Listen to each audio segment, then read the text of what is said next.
dusty, grainy black and white photographs of dudes in spacesuits bouncing up and down.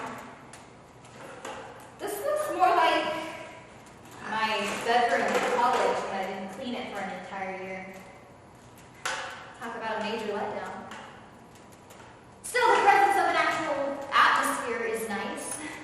And I mean, I can't believe the fucking body entry turned out to be true.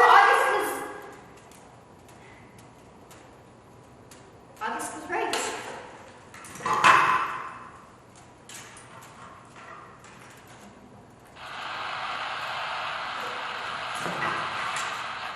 Attention to whoever it may concern.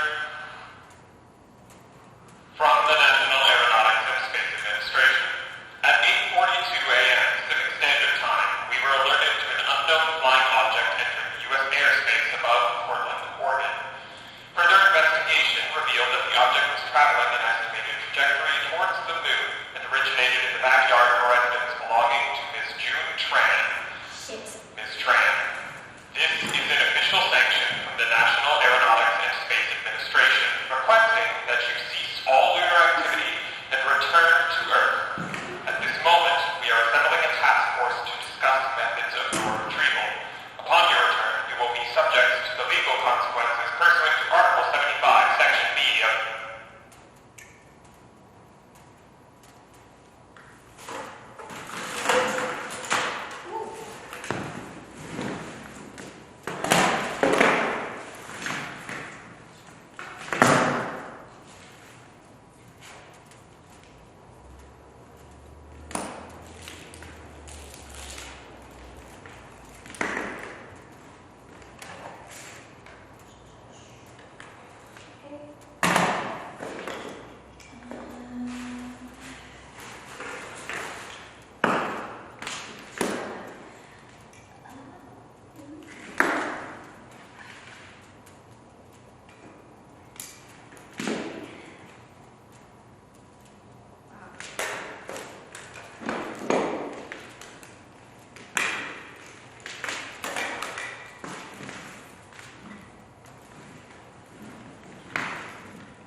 Up into the sky, and when Chukoi came home, flying up into the air, he ran and he grabbed onto the roots and soared up with it all the way, up into the sky until it finally settled on the moon and dug its roots into the surface.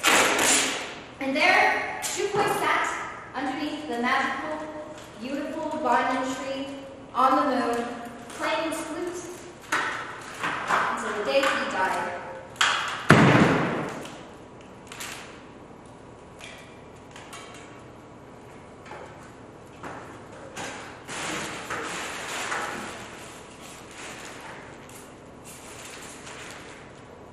But you know, as a kid, I always thought it sounded like a load of bullshit, but what do I know?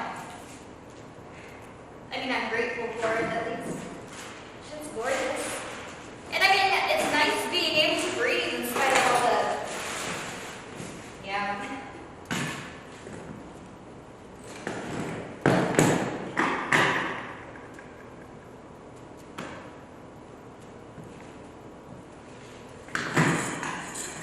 What's the difference between the moon and my living room? This time, 2 months ago, my girlfriend Abby, ex-girlfriend, though, if she's listening to this, she already knows. No hard feelings. Anyway, she's moving out. She's got all of her shit packed up in the living room. Stacks of suitcases like the kind you see in a romantic comedy where the love interest is all like, I can't take it anymore. Plus her like actual belongings like her trumpet and her iguana and the telescope we made together when we were in high school, which I guess she thought she got from the divorce. I don't know, I don't want to fight about it anymore. At this point, I'm just doing my best to help, by which I mean watching Project Runway in the living room while she loads up her car. Finally, she comes back in and stands in front of me, hands on her hips, face all scrunched up, and she just says in the most maddeningly soft voice, "Are you going to be okay?" Abby's got the kind of gentleness that I've only ever really seen in very tall people.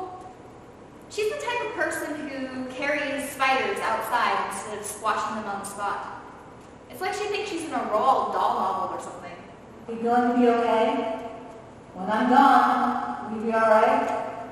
And instead of answering like a normal person, I instead go, when you're gone, I'm gonna miss you when you're gone. Which you know isn't the best answer, or an answer at all. So understandably she goes, You're an asshole. yeah, but it was inconsistent. Well, I just don't want to have to worry about What? it. What do you think is going to happen? I just can't leave without making sure you're okay, Jamie. Abby's the only one who ever really calls him that. Like, Junie B. Jones. I kind of hate it. Look, even if we weren't, you know, I would still be fine. I'm just going through it. This is just normal weird for me. You know how it is. You know you can call me, right? Or... I know. And then she goes. Anyway, cleaning out the moon or cleaning out my ex-girlfriend's stuff. Gee, hard choice. She got all worried for nothing. I mean, in between Abby leaving and me absconding from the hemisphere, my other roommates came home, so it's not like I could have done anything too drastic, you know? Ms. Tran, this is your second warning this week from the National Aeronautics and Space Administration. We kindly request that you cease your lunar exploration and return to Earth as soon as possible. If you require assistance to do so, we are ready and willing to provide it in accordance with Article 2 of the United Nations Resolution 2345. In regard to your claim that the moon is now yours, it is my unfortunate duty to inform you that it is not, as a matter of fact.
rocket ship to the moon.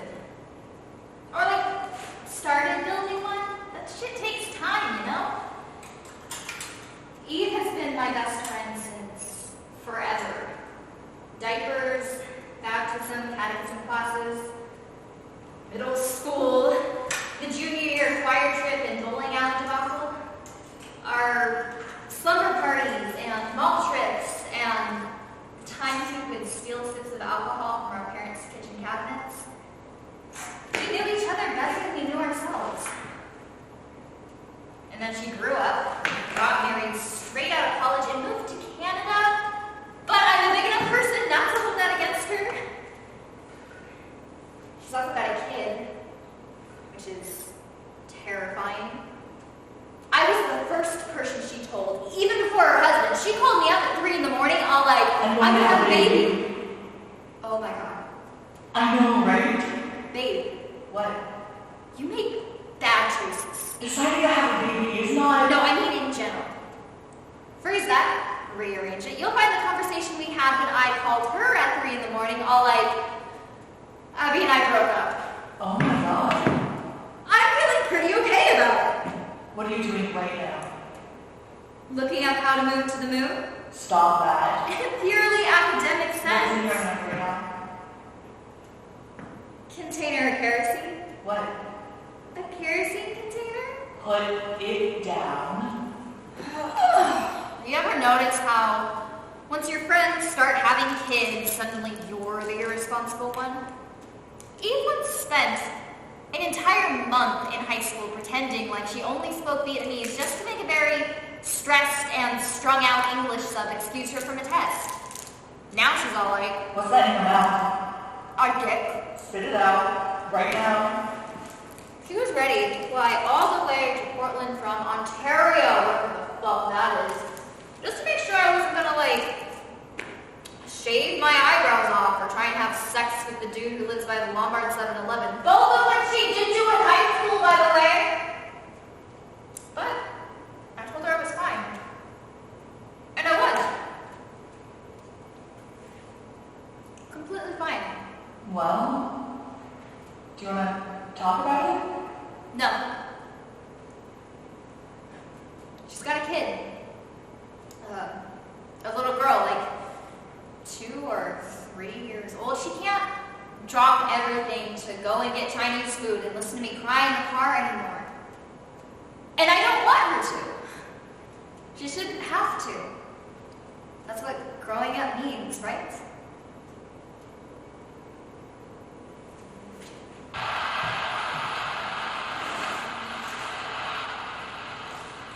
Miss Tran.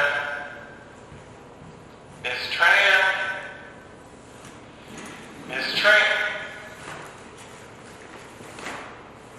I know that you can hear me. I know you're listening. I know that.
Yeah, that's right, homie.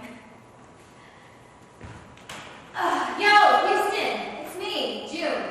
So, counterpoint. War, racism, fascism, genocide. People who pronounce it like Jif. Rapists, murderers, the Wendy's Twitter account. Poverty, corruption, whatever the fuck is going on in Florida at any given point in time. I mean, it was cute. Your list was very cute. So, on the topic of topics to write home about, let me ask you a couple of pointless questions like, how are you?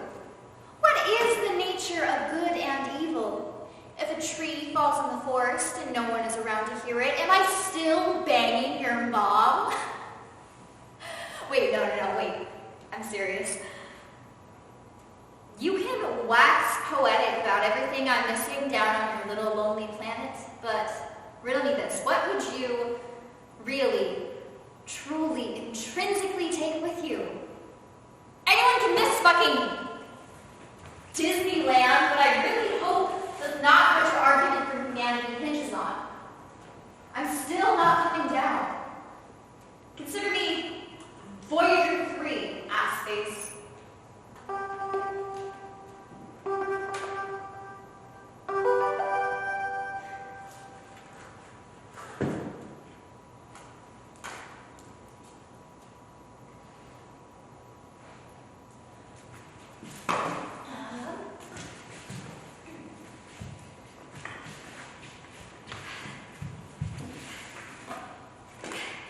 In 1977, NASA sent 2 Voyager probes into space to study the planetary systems of Saturn and Jupiter, naming them Voyager 1 and Voyager 2 respectively.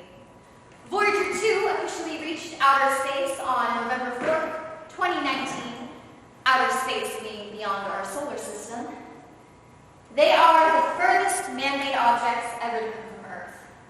If anyone was to discover the Voyager probes, they would also find on board 2 golden audiovisual records containing, among other things, photographs of food and architecture, greetings in 55 different languages, mathematical formulas, diagrams of plant and human anatomy, audio recorded human laughter, Johnny Be Good, things that we, tiny humans, would have thought was worth preserving in this intergalactic time capsule. The NASA team in charge of choosing music for Voyager actually wanted to choose the Beatles' Here Comes the Sun, but couldn't because of fucking copyrights.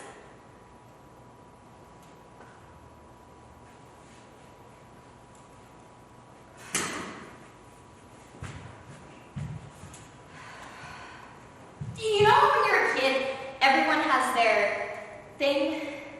You know, you've got your horse girls and your weeaboos and your K-pop stans and the kids who would only speak in English accents and that one kid in middle school you're pretty sure carried around a copy of the Communist Manifesto to read at lunch. Yeah, well, space was my thing. When we were in high school, Abby and Eve's boyfriend for the month and I, we made this giant ass telescope with like PVC pipe and mirrors, and it cost a lot of money, and it was super thick, and it did not work at all. But it was how Abby and I got together. We sat next to each other in physics. She asked good questions. Really good questions, like, what does space sound like? Or what's the contact binary? Or do you see stars from the moon?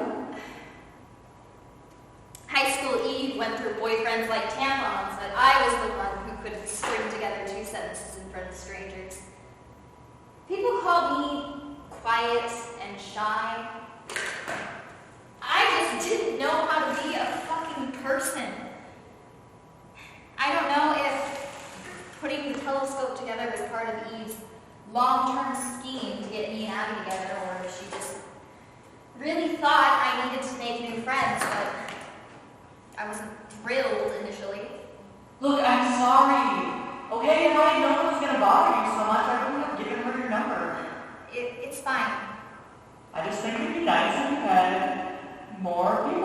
to be around. Do I annoy you that much? Not what I meant, moron.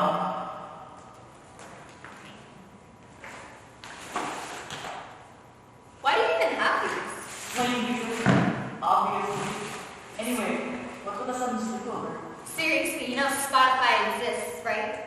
What did your parents do this time? You can't tell me you still use vinyl just for the aesthetic. Literally everything I do is for the aesthetic. Keep up. It's true. Her high school bedroom looked like it was straight out of mid-2000s Disney Channel. I think you have a problem. I have a problem? It looks like a Pinterest spot to Hobby Lobby in here. What the fuck does that even mean? I mean, do you really need this many lamps? June, what did your mom say? Usual. That I don't try, that I need to speak up for myself, that anything that happens as a result is my own fault. Here are your flaws, it's your fault. Your mom is not a very patient person. You're telling me. No wonder August got out as soon as he could. God, yeah. Do you remember Easter at Our Lady of Lavon? Which one? The one where he ate that entire 3-pound chocolate bunny to make you laugh, threw up, and got banned Banned being an altar boy, that's right. That's when you had the short hair and kissed Bobby Pham in the confessional. Oh, that's right. Bobby Pham. And you cried when you found your basket? Yeah. Fucking crybaby. I'm not even gonna bother telling you to be nicer to yourself because you should know that already by now. Why bother bringing up old Easters? I don't know. I just thought of it. It makes me feel like I'm forgetting something, or at least forgot to remember something about that day. Huh. Odd.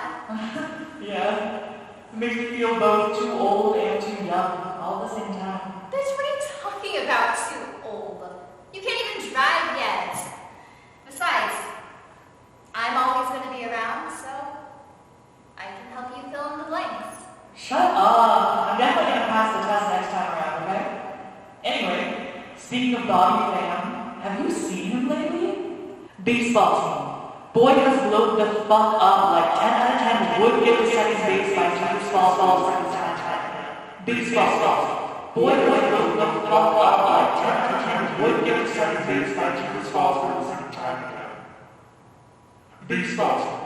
Boy has blown the fuck up like 10 out of 10 would get to second base by Jesus falls for the second time.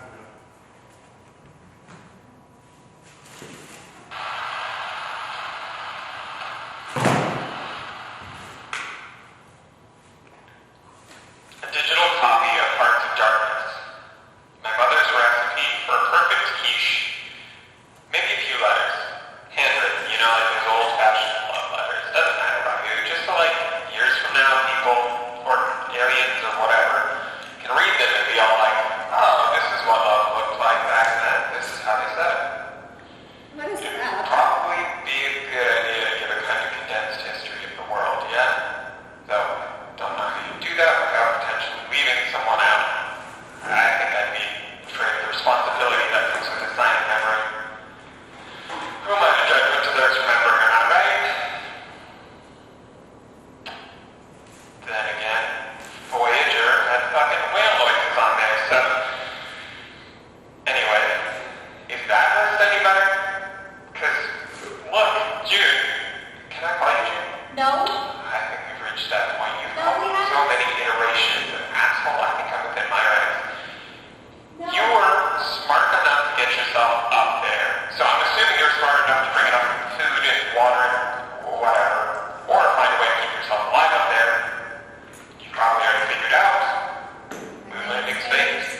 each other so close to the point where they're actually touching each other's atmospheres.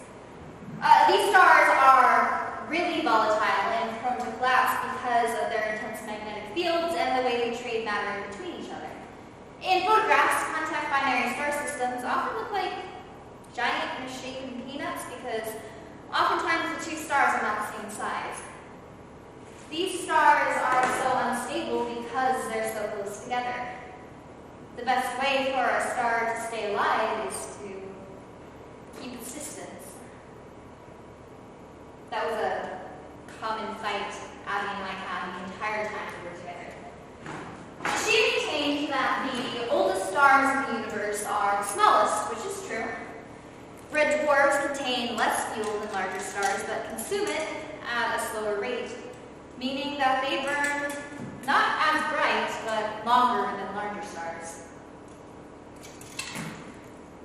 She maintained that the best way to keep something alive, she always said, the best way to keep something alive is to keep it small, but sustainable. A conversation we retread in the weeks following our breakup, that I retread over and over in my head when I sometimes can't think of anything else. It's easier than talking about other things.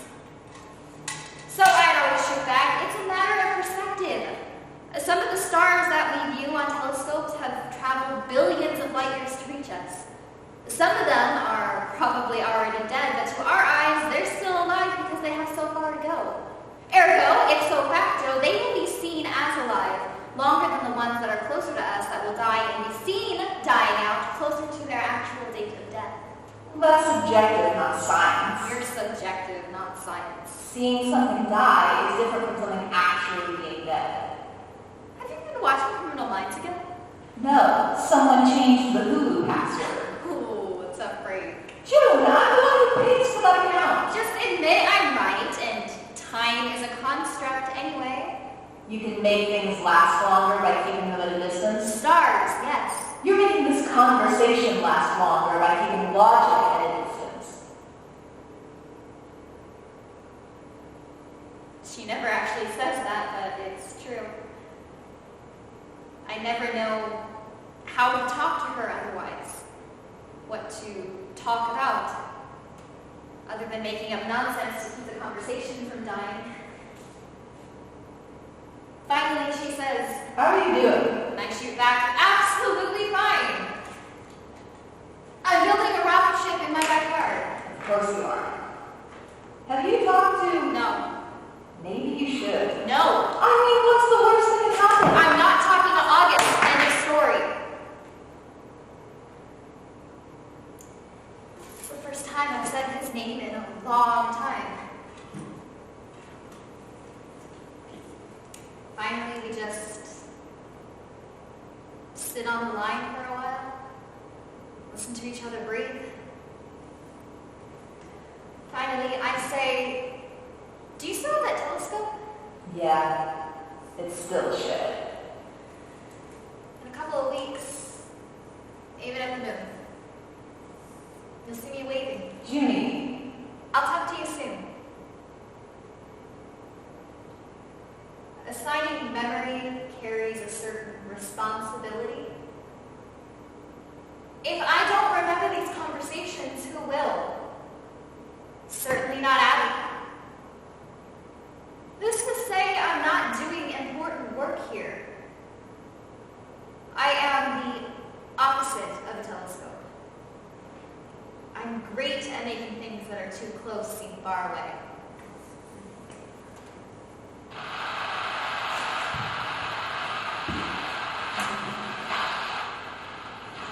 Dogs.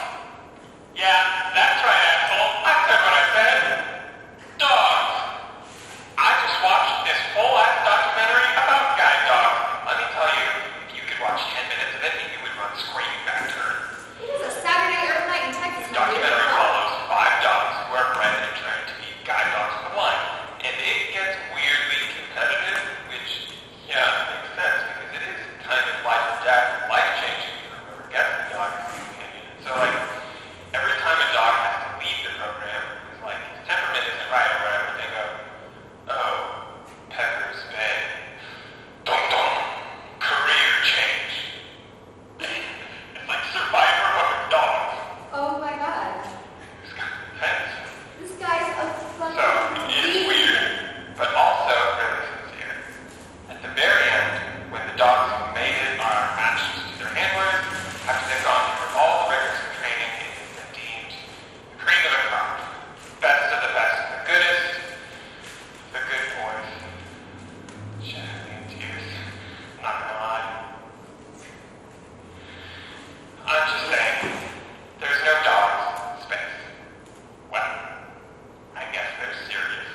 And by the time they got back, my dad would be late to work, and so he'd have to go, all right, tomorrow we're taking that damn dog to town.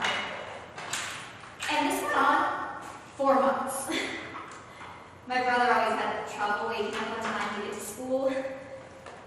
Detention, alarm clocks, even my mom physically dragging him out of bed. Nothing seemed to work, but suddenly that damn dog had him up and dressed and ready to go every single morning.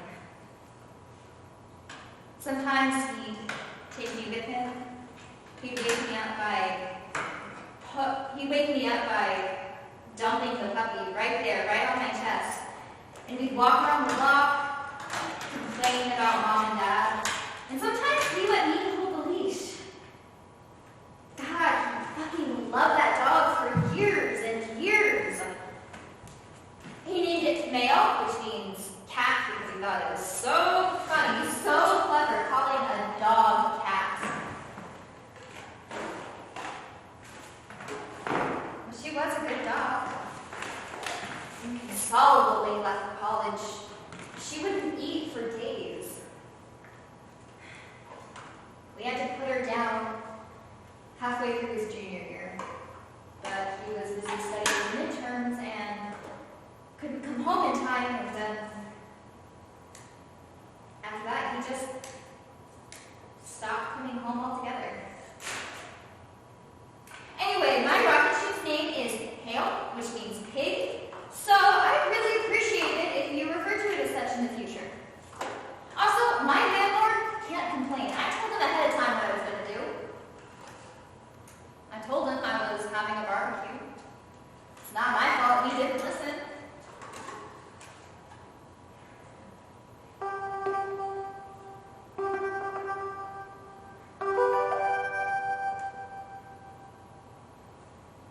Why the fuck did I do that?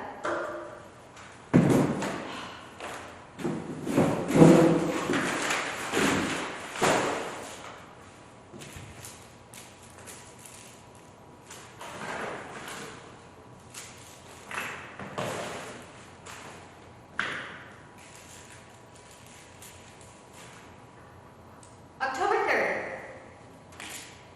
I finally finished all of the Milky Way candy bars I brought with me, which is ironic, to say the least. Chikoy and I are not on speaking terms at the moment. I think he's dressing way too slutty and he needs to stop telling boner jokes. Put on some clothes.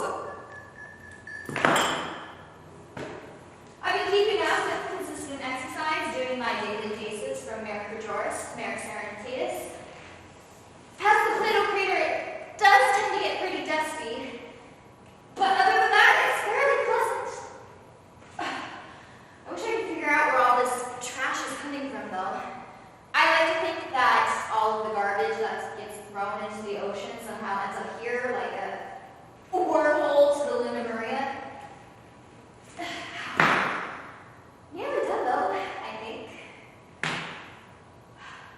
Oh! Also, Houston is on some uber weird bullshit. Check it out. The name of this pig lives one of Australia's largest seahorse He's been populations. sending me audio recordings of documentaries because NASA couldn't send like a physical copy, and I don't have anything to play it on anyway. Lots of people are aware, even though it's impossible to hop, skip, or jump.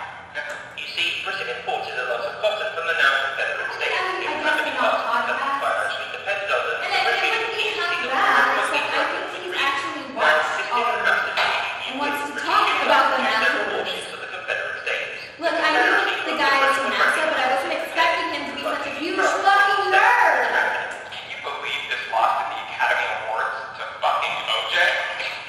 They don't use a normal boom mic for this part, so the filmmakers actually created a special recording device to keep in his chalk bag while he climbed mountains. The victim was actually the filmmaker's brother, which makes it all the more devastating considering he was the one who had It was such an interesting study, not only of the biological and environmental factors that might be required to sustain life, but also of the politics and interpersonal relationships that are developed as a result of the timeline. So, I've been responding in It's stupid. Keeping in touch is stupid. But I don't know, the guy seems lonely. October 4th. I am not lonely. I might as well give him a break. You just have nothing better to do. Oh, At least I'm getting paid to do this. October 5th. You are truly the king of NASA getting to be a college dropout. October 6th. Why'd you drop out? October 7th. Why did your mother drop you? October 8th. Ha ha. You know I can look it up. You can look this up. Right. I am currently flipping you off in the current direction of whichever part of the moon Earth you are on. Classy. Consider it a message from the stars. October 9th. Hey, so last night I was watching Raising Extinction on Nat Geo, and there's this really cool part I wanted you to hear. See, there's this bird. I can't remember the name of it. But anyways, it went extinct in the 1980s. 87? But they played a recording of its call from the last known male of its species sending out a mating call. It was really kind of hauntingly beautiful. Here, let me show you.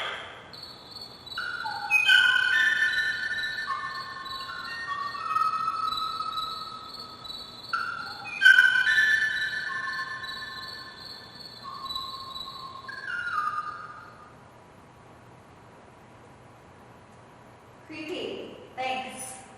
Sounds really lonely, doesn't it? It sounds like you really need to get laid. No, but see, that's what he's calling about. The empty spaces in the melody are where his mate was supposed to respond and sing along. Holy fuck, I do not care. There to sing Let's to. have something He to tell was us the to. last Like of your his girlfriend, kind. boyfriend, cat.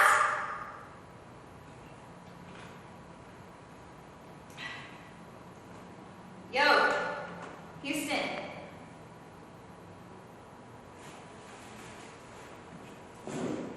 October 15th. It's been a couple days since you last threatened me with international space law. You good?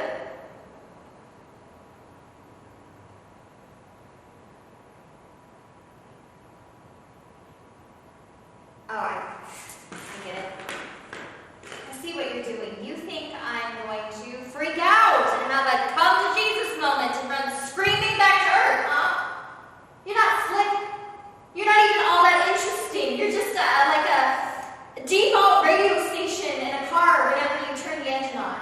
Just a bunch of mindless noise that I don't care enough about to switch to something better. I could care less whether you talk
scientists measure the distance between the Earth and the Moon is through laser ranging.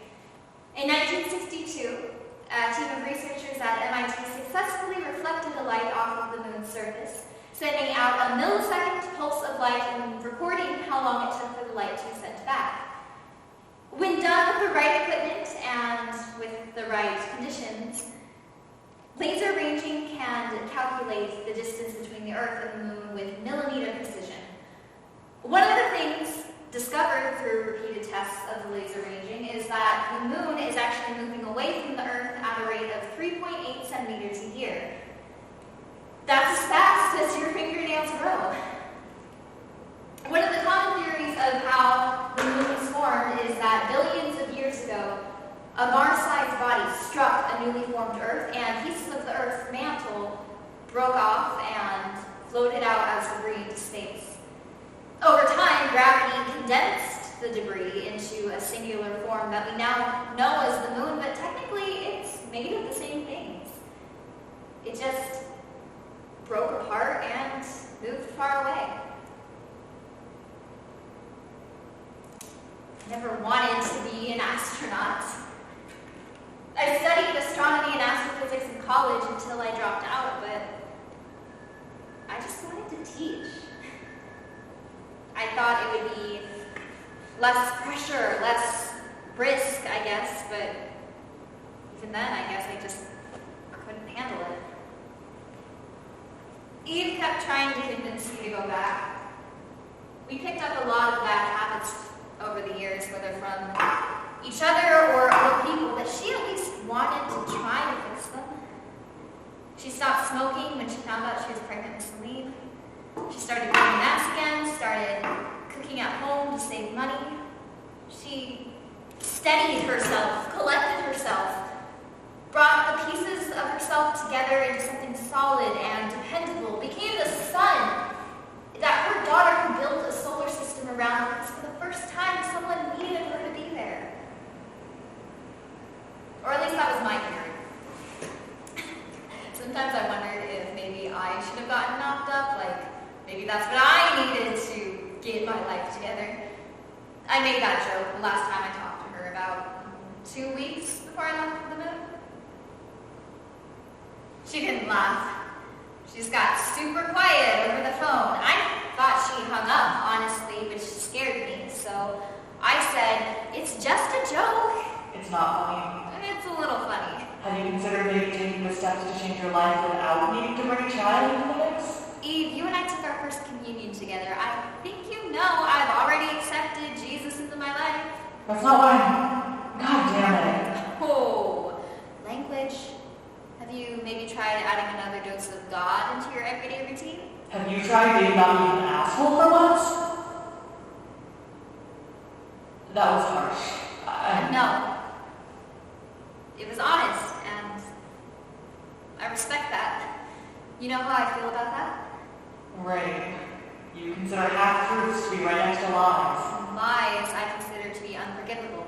You ever think that maybe you care a little too much about what other people say? Only the ones that matter. And not a lot of people matter to me. Maybe you should meet new ones. No. Meeting new people sounds awful. First you have to find them, and then you have to know them, and then you have to discern them and figure them out in order to really know them. Fuck that. Maybe that's a step to take. It's a practice, not something we're just born with. You seemed born with it. Maybe it's genetic. Maybe. By product of evolution, we need other people in order to survive. Sounds fake. June. Tell me about your day. What?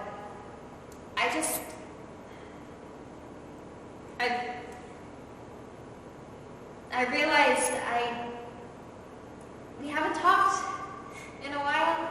I really don't know anything about your life now that I think about it. Walk me through it, you know? Tell me about your neighbors, your friends, your baby. I really want to know.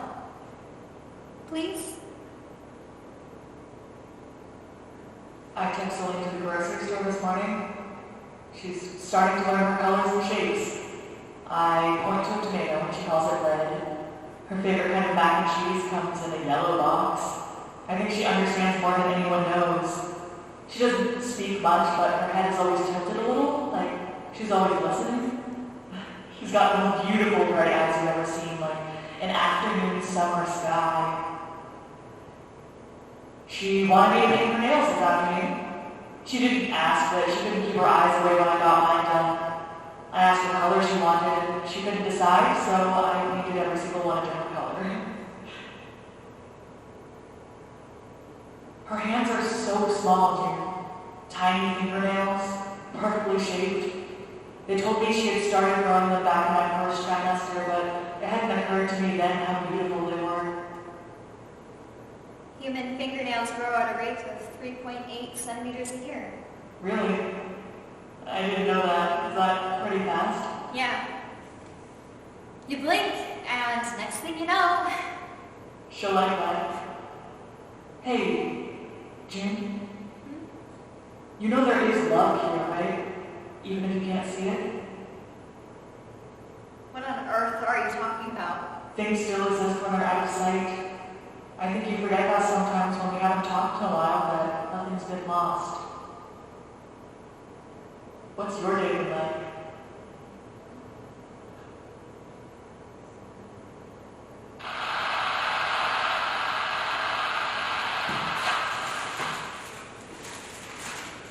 Hey, June. Sorry it's been a while. Or I don't know, maybe it hasn't. It's hard to keep track of time. That's even harder up there. I was put on leave for a couple of days for a reason that's kind of embarrassing. And when I came back, I found out that they were considering terminating this operation entirely, so I had to spend a couple days arguing that my job isn't done yet and I'd be able to convince you to come down on your own accord. So, yeah, it's been a bit.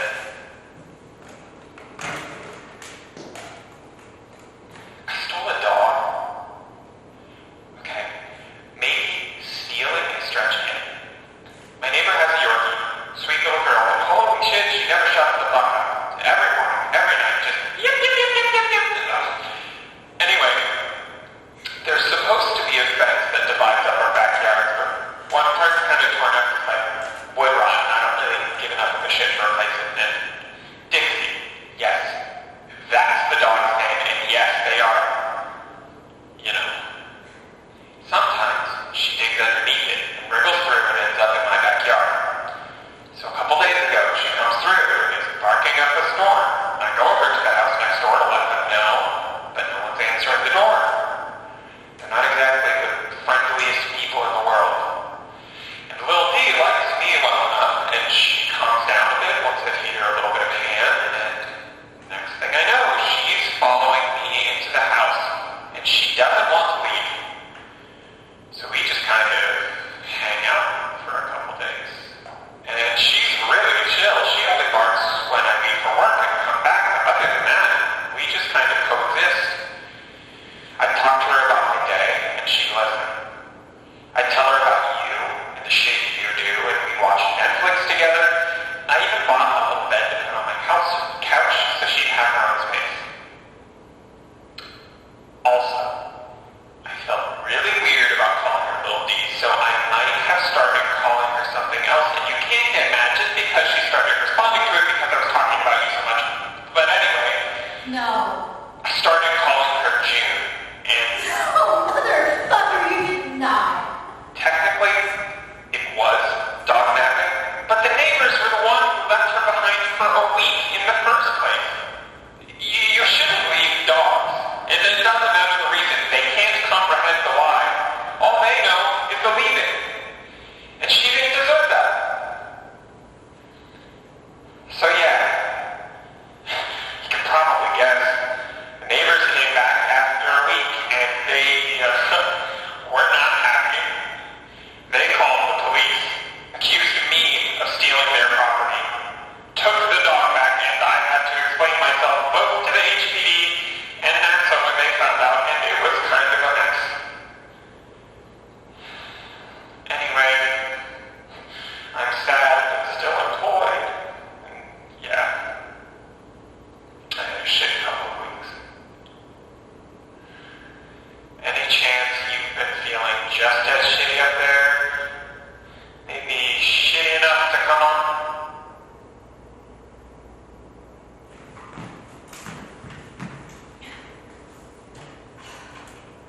No.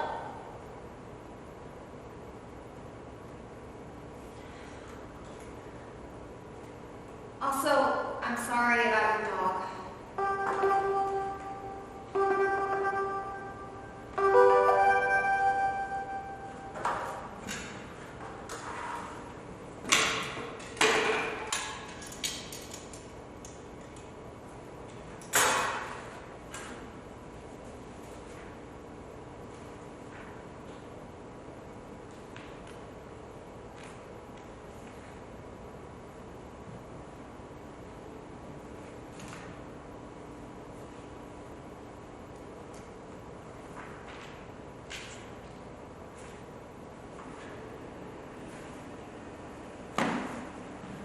October 21st.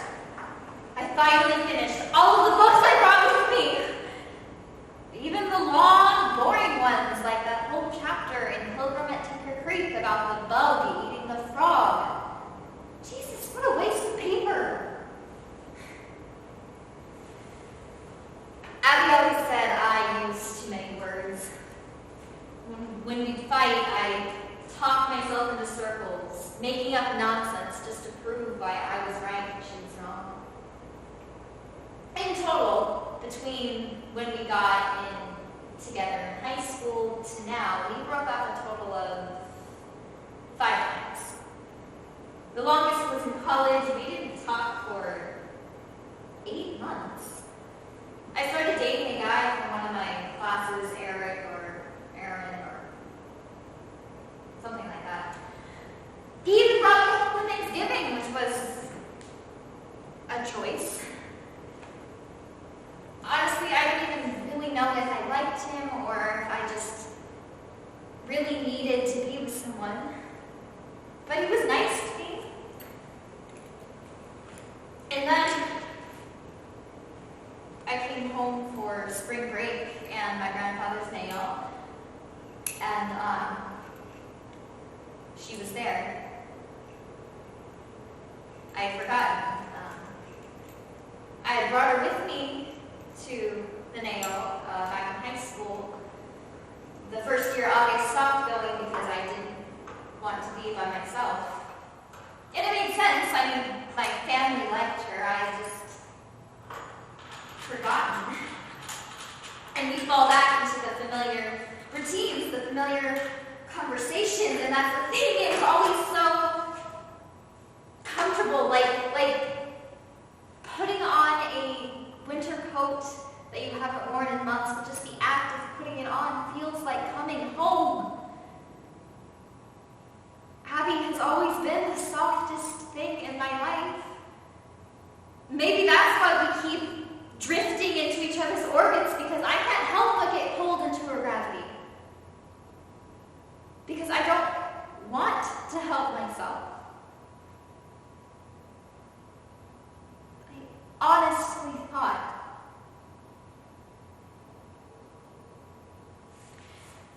two days before I left for the moon, we talked on the phone. She told me she was taking a consulting job in Boston. Better pay, she said, better benefits. She wanted a new start on the East Coast. And I knew that this time it was for good. I knew because it felt familiar. I knew because she said, I love you. And you're an important friend who will always be in my life. We'll keep in touch. I hate it when people say that. June. I mean it. I know people mean it in the moment, but I think people shouldn't say things unless they intend to follow through on it. I intend to. But you won't. That's how this machine works. What machine? This human relationship machine. You go, we Skype or FaceTime for a while, and then it's maybe next week, and then a week becomes a month, and then you turn around and it's been 5 years. You're so goddamn smart, Abby. Don't pretend like you don't know what I'm talking about. Well, what about you and your whole I'm gonna move to the moon shtick? You don't think the moon is farther away from Boston? I'm not. Don't say things unless you really mean it. How about take your own advice for once? You talk yourself into circles you can't get out of because you don't want to actually say anything. You're so scared of the distance between yourself and other people, you don't even know you're the one who's putting it up half the time. And I know it hurt when August left you behind, and I know that's hard, and I know you're probably feeling something similar right now, and your mind is telling you the exact same situation, but it's not. And you can't make a broad assumption for the rest of your life based on a past shitty experience. Look, I know that trauma lives in our bodies. It builds a home, and it makes you think everything is going to turn out just like it did. And you're going to lose people in life, and that sucks. But don't lie and pretend like you can go through life avoiding it. Because you can't. And you consider lies to be unforgivable anyway.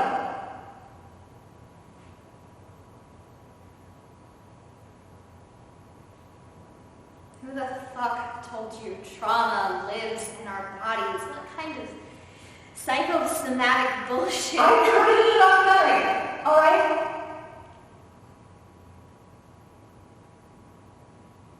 Abby calls it trauma. I call it learning from memory.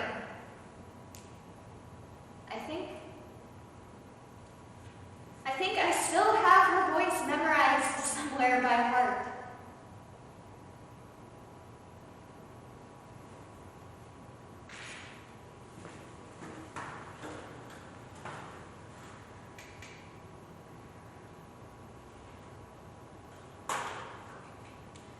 June to Houston. June to Houston. Come in, Houston. It is 2 p.m. on a Wednesday afternoon in Texas. Fuckface, I know you're listening.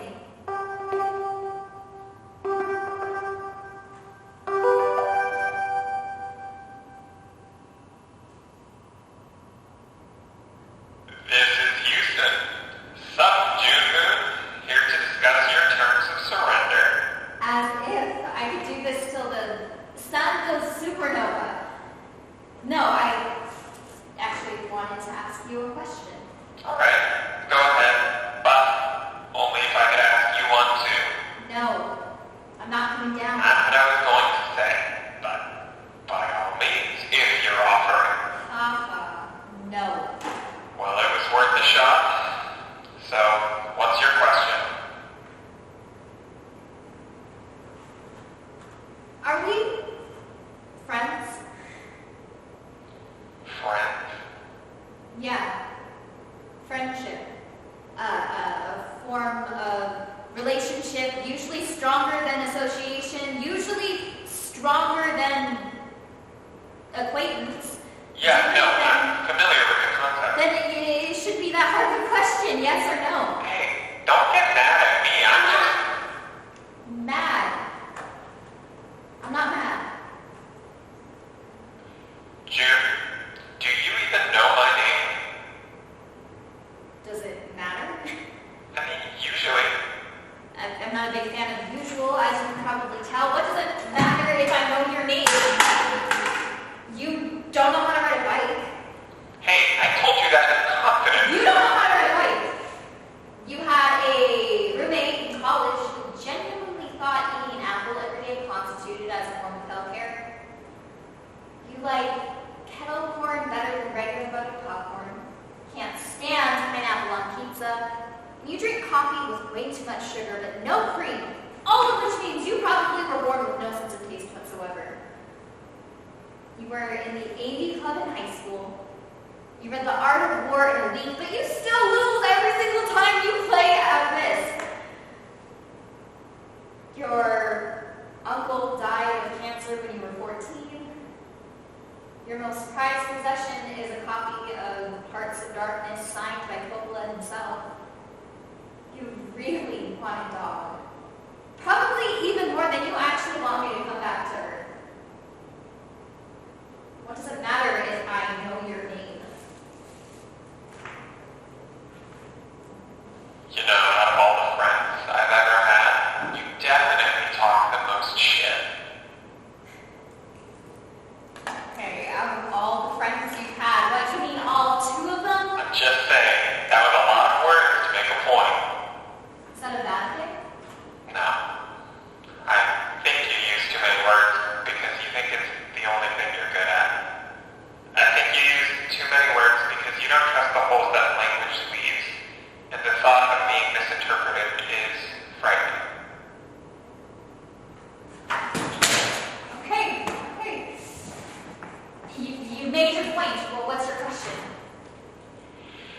I was just curious how you're holding up there. Food and water and things. I don't think anyone expected you to hold out this long. Bosses are worried you'll run out of supplies before we could be able to put together anything like an emergency extraction team. I'm fine. Yeah, for now, but it'd be nice to know if you have a plan, or if you need help, or something to I'm work fine. with.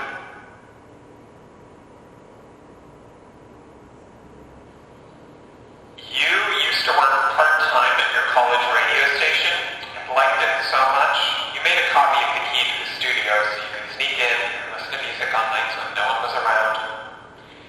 You can't bake to save your life, and you hate swimming. Your parents wanted you to learn piano when you were 5, but you fell asleep in the middle of a lesson. You have an older brother who's also named after a monk. I don't know much about him other than that he once stole a dog. It doesn't matter. Next week, it'll be 3 months since you left Earth. Time is relative to where you are, you know? Yeah, I know. And where are you?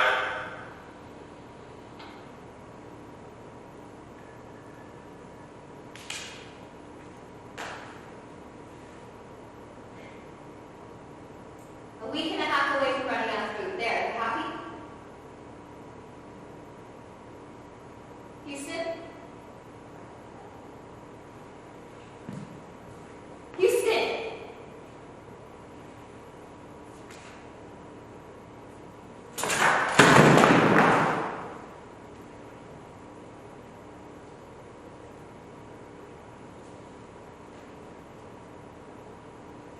Albert Einstein said that time is an illusion.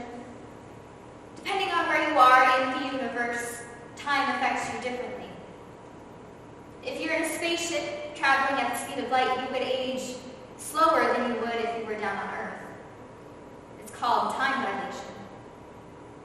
And some physicists take this a step further and say that both time and change are illusions. And the past, present, and future are all happening simultaneously. Julian Barber argues that we have no evidence of the past other than our memory of it, and no evidence of the future other than our belief in it. So, somewhere in the universe, it is the midnight before the morning that I'm supposed to leave for the moon. At the same time, it is the mornings that my family would take these extended road trips up the coast of the Pacific Northwest. My dad would try to make it all the way from Portland to LA in one day. So we'd get up at the crack of dawn, or even before, and stumble, yawning, half asleep to the car. We'd watch the sun rise up over the highway and stop at a Starbucks around 6 or 7 in the morning, cold and cotton-mouthed, hungry and anticipating. And that's exactly how it felt the midnight the morning before I left for the moon. So I can't sleep, and I'm frantically repacking, redoing calculations. I'm so excited, and all of a sudden I hear a knock at the door, and I get up to answer it, and August is standing right there on my doorstep. We hadn't seen each other in almost 2 years. A little longer than it takes for Mars to orbit the sun. And he just stands there for a second. I don't think he knew what to say. I didn't either. He was taller than I remembered. And then finally he says, "Can I come in?" And I mean, I'm not going to say, "No, you can't, brother I haven't seen or heard from in 2 years," except I really want to, but I let him in and I offer him a glass of water and he declines, and we both just sit there and pretend like everything's okay when it's really not. And finally he says, "Eve told me you're trying to move to the moon," and I didn't know he and Eve talked, I guess, and he goes, "Yeah, we're friends on Facebook." So I guess he and Eve talk. And for a moment, I'm really fucking pissed at Eve about it, but all that away under the fact that August is really here. Really here, not just a made-up, one-sided conversation in my head, but actually here, sitting in my kitchen and judging my wall decorations. And for a moment, I'm just struck by the dissonance of it. Like, he doesn't fit. And I'm just struck by all these questions, like, why is he here? Why does he need to be here? Why do I have all these questions, like, how are you? Or, what's your corner of the world look like now? All these questions that I hate when people ask me, but I genuinely want to know. I genuinely want to know. I just want to know. I want to know you again. And I don't ask them. I think about how we were kids and going on these road trips and how we'd sit in the back with our pillows and our blankets and lean our heads up against the window, and how once he nudged me awake and pointed out the window, and somewhere, sometime, maybe around 7 in the morning outside of Bakersfield, he had spotted a coyote crouched among the brush. And we watched it watch our car fly past, its eyes bright and its ears perked and alert, and we looked at each other and we grinned, like we had seen something no one else had or ever will. And sometimes I think about that coyote, and I wonder if he does too. And somehow the thought of it only existing in my memory makes me feel very alone. And I think about the number of times I've tried to reach out over the years, like, hey, how are you? Or how's the weather where you are? Like stretching a hand through a fence, like screaming into a dark room and praying to hear something back. And I think about the 2-second, 2-sentence conversations. And I think about the desert in the morning and my brother waking me up at midnight to go out and see the stars and the coyote. And I think about these things every day. I calculate the distance between us, wonder what time it is, where he is, and every word I send in that direction is counted and calculated. Once, we spoke a total of 12 words over text in a year. And I know that time is a matter of perspective, and I know that the sun is closer to the moon than it is to any other star in the universe, and I wonder what does it mean to be able to see exactly what you are from that distance.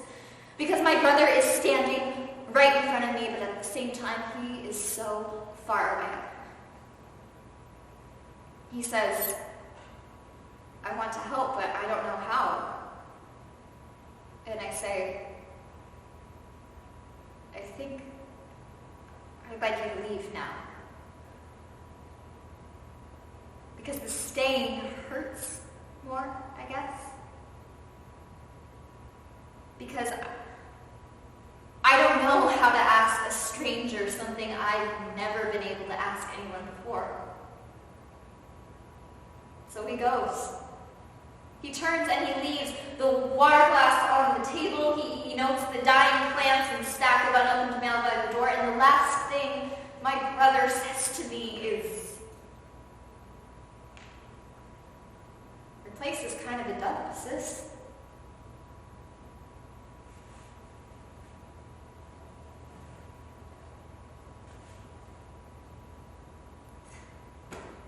I shrug. I know. I say, places that are too clean scare me. The mess makes it less lonely somehow. August can't say anything to that, but I think he understands because he always did. And he smiles, but it's a sad one, but his eyes are crinkled and his shoulders slump just for a second, so I know he really means it. And then he goes. And then so do I.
He'd never go back to his village ever again. He'd never walk through the rice paddies ever again. Never come home to his wife cooking dinner or listen to the cicadas singing their lonely songs on those warm summer nights ever again.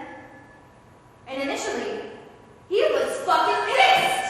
He went up to the tree, went up right in its face, or like where the face would be if the tree had a face, and he started screaming, "What the fuck?" But like in Vietnamese, obviously. "What the fuck?" he screamed. "That wasn't part of the deal.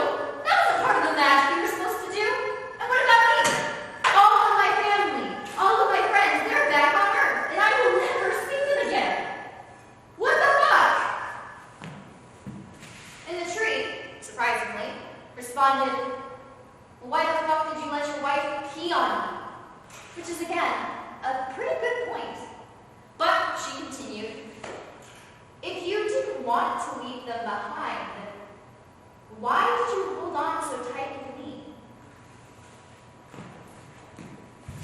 And Jukoi sat down under the tree, and he thought about it. He thought about it some more. And he sat down, and he thought about that question until the day he died. But you know, just before he did, I think Jukoi finally figured it out. I think years of staring up at a sky with no stars. Because it's true, you can't see stars from the moon, can you? I think you realize that you don't really have a choice whether anyone stays or goes. You only get to decide whether to hold on or to let go.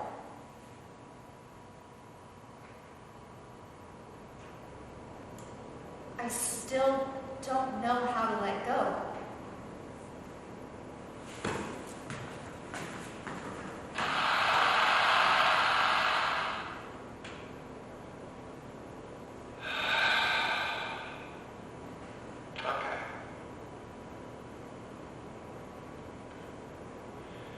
Ms. Tran, this is your final warning from the National Aeronautics and Space Administration.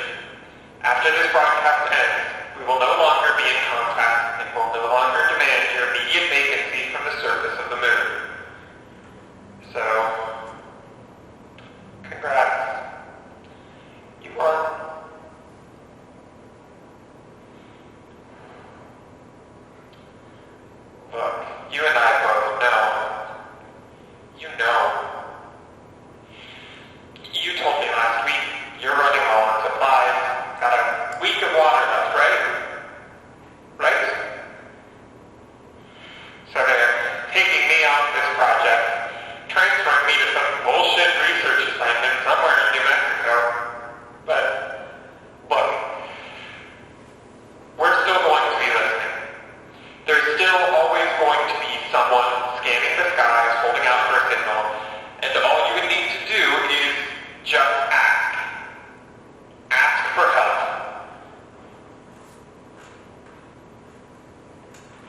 Trust me, you won't be disappointed when you watch.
First and last place I ever lived by myself was in college.